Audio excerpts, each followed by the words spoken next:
Mr. Speaker, the Federal Economic Development Agency for Southern Ontario, otherwise known as FedDev, needs to focus its limited resources on considering only projects of clear merit that will create long-term jobs for Ontarians.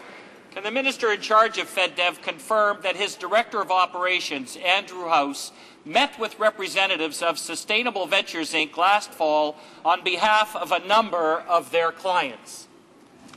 The Honourable Minister of State. Well, Mr. Speaker, ministers have an obligation to meet with Canadians. Mr. House did meet with the member, but they discussed the new fund, the Southern Ontario Development Program. There were some projects talked about, but none of those projects received any funding. The Honourable Member for Guelph.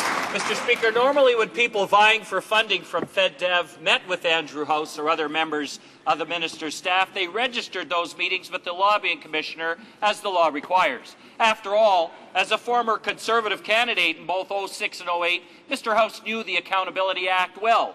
Can the minister confirm that Rahim Jaffer's business partner, Patrick Glémaud, presented 4 specific client proposals for funding to Andrew House on behalf of Sustainable Ventures Inc. And while he's at it, can he also explain why none of this was registered with the Lobbyist Commissioner?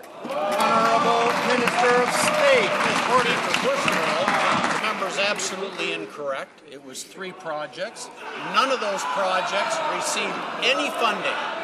None of those projects received funding. This government does not give funding to projects that don't qualify. That's exactly what the Liberals used to do.